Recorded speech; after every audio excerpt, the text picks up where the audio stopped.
Alright, so this is another week for our lesson, and I am Xcope. And for today's lesson, we'll be discussing art style development. So, we have discussed a lot of lessons way back then, specifically colors, sketching, composition, and I forgot the other one, but you guys could see that in our Gdrive. So I don't have a lot of time to prepare, so I'm sorry if my lesson would look bland, but I hope that you guys would get something from this lesson.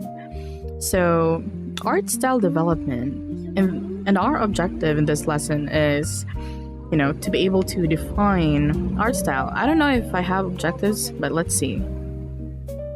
This PPT. Oh, there we go. But in this lesson, learners should be able to define art style, understand whether artists need an art style, explain how style develops, and differentiate style and fundamentals, distinguish influence from copying, and understanding artistic growth and stylistic evolution, and lastly, explore and analyze their own artistic preferences. So, how does one even have an art style? A lot of artists ask this. How do I find my art style? Why does everyone look unique except me? And am I even copying another art style? Like another artist's art style? Well, before we panic and question our artistic existence, we first need to understand what art style actually is. So, what exactly is an art style? And here, art style refers to distinct visual characteristic, techniques, and artistic choices that make an artwork identifiable. So basically, art style is the recognizable way an artist creates art. It is the visual personality or the accent of an artwork. It could be the line quality, the shapes, the anatomy choices, rendering method, brushwork, color palette, composition, mood, and visual languages. Well, two artists can draw the same subject, but create different results because of the style. An example: one artist draws realistically, and another simplifies features into stylized shape. It is the same subject, but it has a different interpretation. So, in short, style is basically your art's handwriting. Well, now that we discussed what art style is, let's dive down to artists. Do artists need an art style? Short answer, no. Many beginners believe I need an art style first before becoming a real artist. But it's not really that necessary. Art style is not a requirement for making a strong artwork. What matters first are the fundamentals and understanding. Artists need to understand form, perspective, light, design, and master or practice observation, because a strong style is helpful, but without the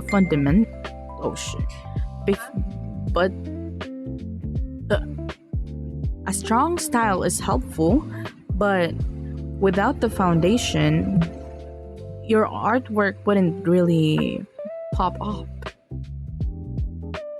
So, fundamentals build structure, and style builds identity. And, a cool style can really rescue anatomy, held by together in hope that it works out. And it also applies to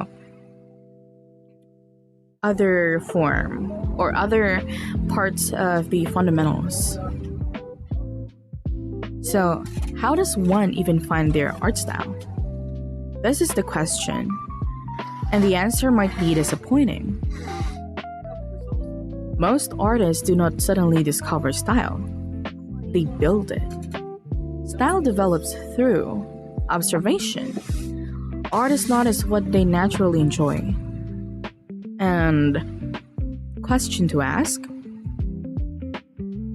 when we are observing, we need to ask, do I prefer realistic or simplified forms? Do I like clean or sketchy lines? Do I enjoy dramatic and soft lighting? You need to ask questions in order to properly or to know that you want that kind of art style, or that is something that you want.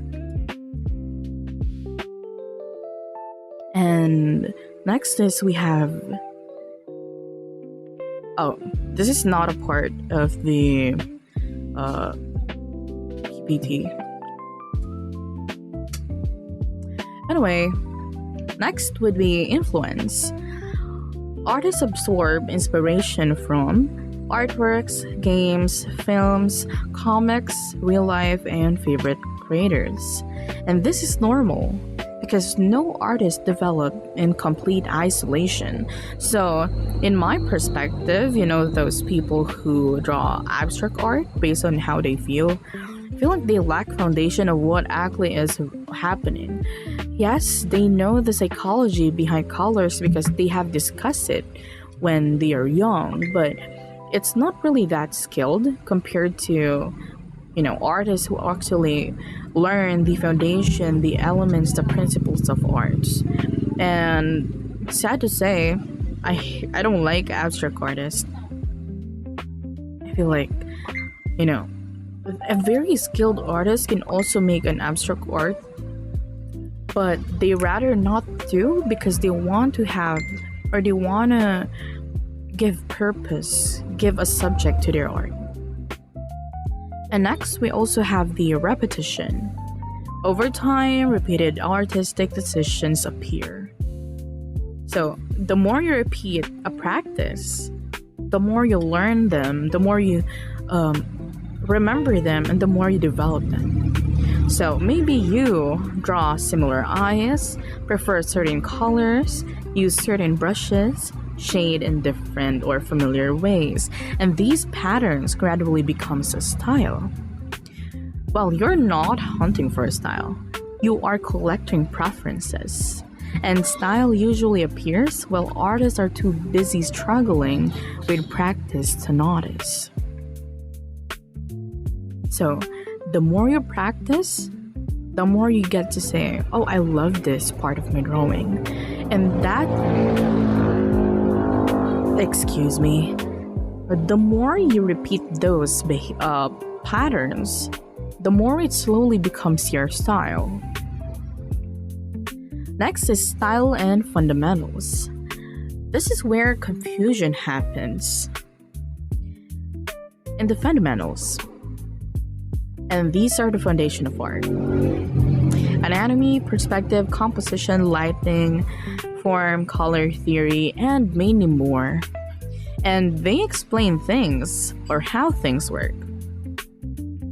And in style, it is basically how an artist chooses to present those fundamentals. Think of it as, this way. Fundamentals are your grammar, and style is your handwriting. So fundamentals are the foundation of your art, while style is the aesthetic or the visual appeal of your art. It is the accent. It is what brands you that you created this art, that you are the artist of this art. So even if no one knows no one know who you are, but they know who your art is, they will eventually, get to familiarize themselves to you. Well, you can have a stylish handwriting and still write incorrect grammar.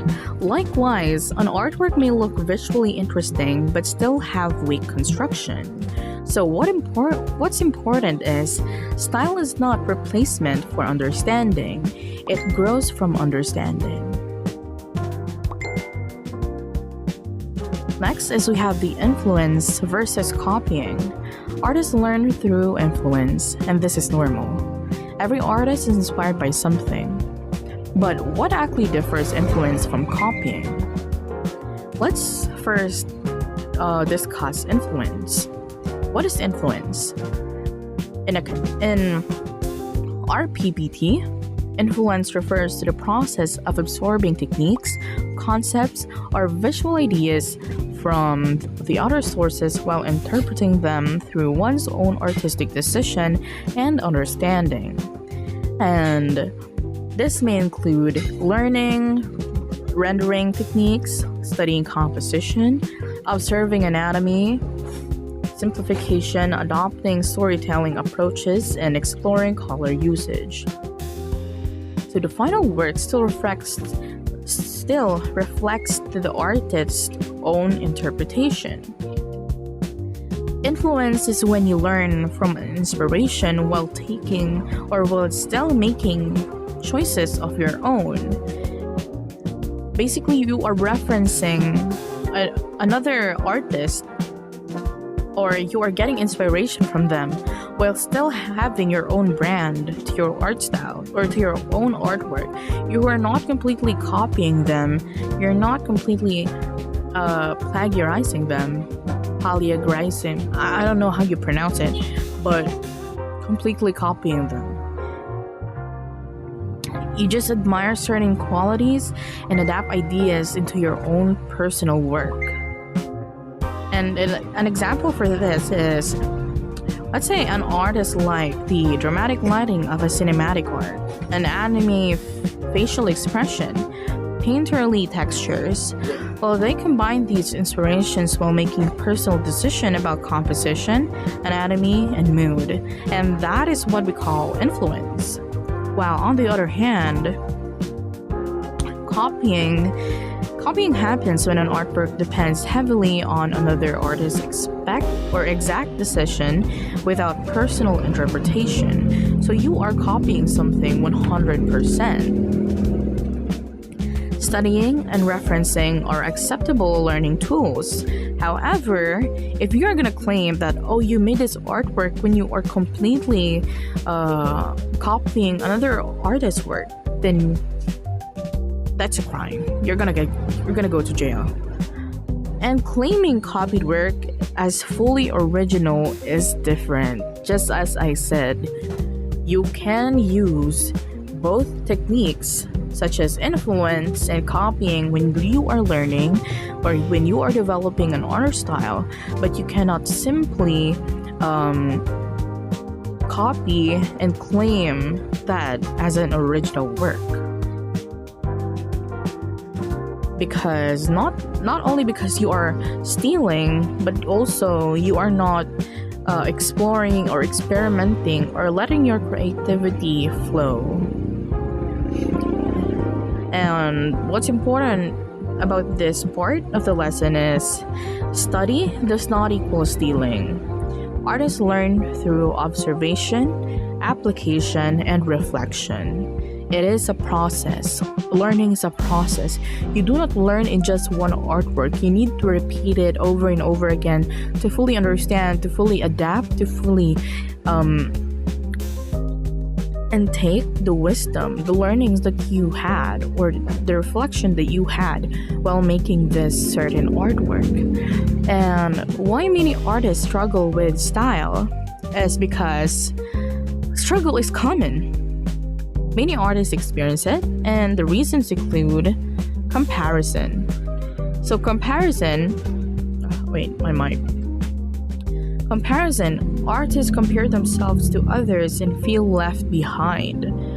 You do not need to compare yourself to others unless it's on the positive side. Like, oh, I want to compare myself to this artwork because, or to this artist because they create really well and they became an inspiration for me. Then that's fine, but you do not need to be harsh to yourself. Like, oh, I'm still far behind. I'm so bad. I'm such a loser. No, Learning is a process, guys. Just trust the process. And if you are learning with the right pace, with the right materials, with the right mentality, then eventually you will get there someday. Next is rushing. Some expect a complete style immediately, but style develops gradually. Just as I said earlier, developing something is a process. You do not develop, you do not learn, you do not glow up in just one art style. You need to repeat and repeat and practice, observe and observe, reflect and apply. And gradually, you will now, develop something from you, your accent, your identity when it comes to art.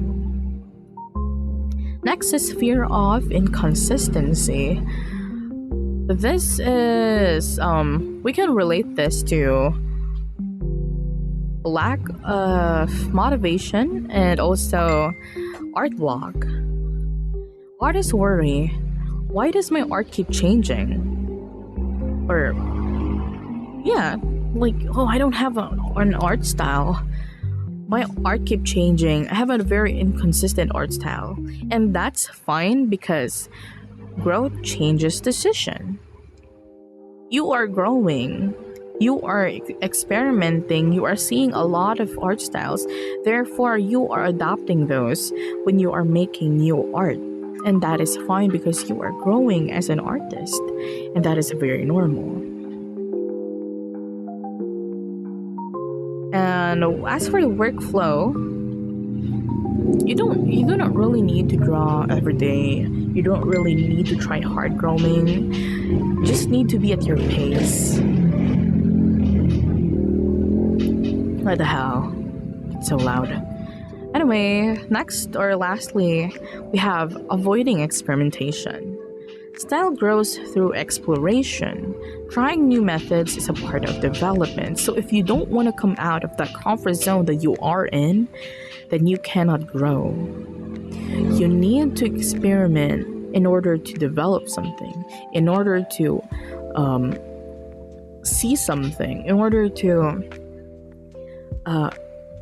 let yourself experience the new techniques that are waiting in front of you. And, in summary of these struggles, confusion about style is often part of the progress and is basically and will never be a failure. So, if you still do not have your style, that's fine. You could go on and, look for the style that you want, apply it to your work, and see if you can do it, if you're comfortable with it, and if you like the result. So, another question is, can you have multiple styles? And the answer is yes, you can. Many artists do. Examples are the personal style, professional style, and experimental style. And artists may use realism, cartoon, painterly, semi-realism, and graphic approaches. And it's very valid. You can have as many art styles as you want because that's you. That's what people identify you as. Okay, that sounded bad. I'm not saying like it's your pronouns or something, but like, once they see your work, they will be like, oh, this one is made by you. And that is something that you should be proud of. And these styles are depending on the project that you're going to do. And adaptability is valuable. Next is style evolution and growth. Art style changes, and it should. As artists learn better anatomy, new rendering, different design principles, and new interests, their artwork evolves. Compared to old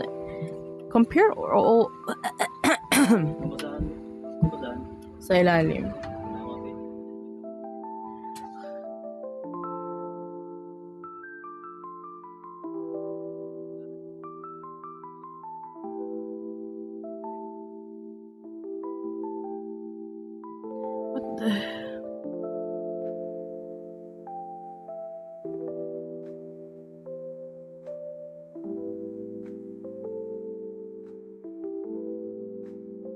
Compare old and recent work from experienced artists. Change is coming. And what's important is do not treat style like a cage. You are not limited, you are not isolated. You have the free will to change, to develop, to experiment, and to freely flow as an artist. Let your creativity flow, let your preferences flow, and let your adaptability flow too.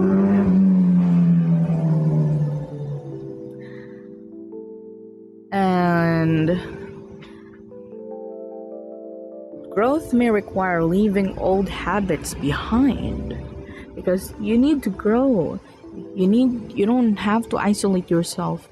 Maybe you learned something from before, but maybe that won't really be applicable to what you are trying to learn right now. And it's okay to let go of those things because it's not like you are completely forgetting them, but you are just, making space for what's coming next. And common myths about styles is real artists only have one style, and that's false. Many professionals use several. And another myth is I need style before improvement. You don't. Because improvement often creates style. You just need to do more, to apply and make art, and eventually you will see that, oh, this is my style. I'm really comfortable in doing this artwork, and this is my style.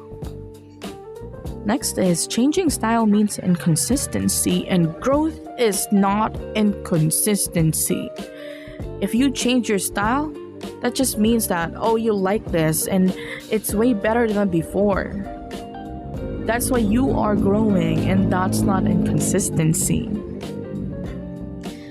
And the next is style matters more than skill. What do you guys think? Do style actually matter more than the skill or no? Personally, both matters because you need skill and understanding when you are creating art, and those two matters. While style alone cannot solve structural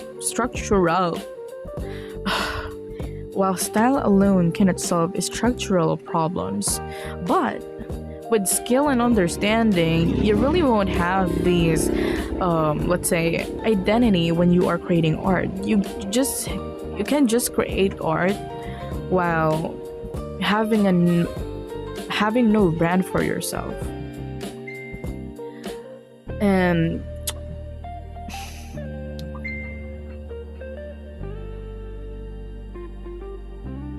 does style matter in the industry? Sometimes. It depends on the field. Like, personal branding or freelancing, style can matter. People may recognize and hire artists for a specific look. And for studio work or production, adaptability often matters more. Studios need artists who can match existing designs, follow visual guidelines, adjust to projects' needs. And professional artists are valued not only for style but also for skill, communication, reliability, and problem solving. And as for our final thought, artists often ask, how do I find my art style? But perhaps a better question is, how do I make artistic choices that feel intentional?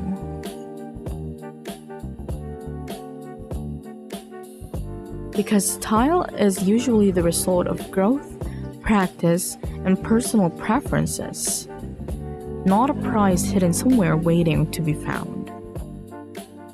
And that ends our discussion. So, if you have any questions, feel free to DM me. I'll be online for the whole day, except for midnight since I'm already asleep at the time. And for our activity, we have the one reference challenge.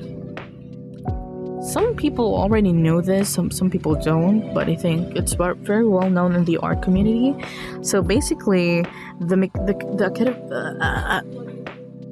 This activity's mechanics is the same with how one reference challenge work. You draw the reference, but in your style. So be creative and enjoy.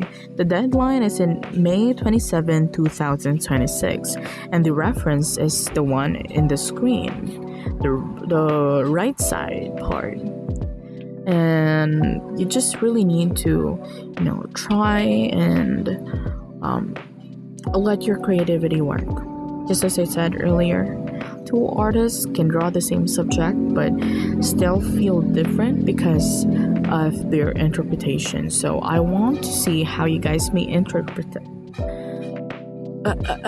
So I want to see how you guys will interpret this artwork.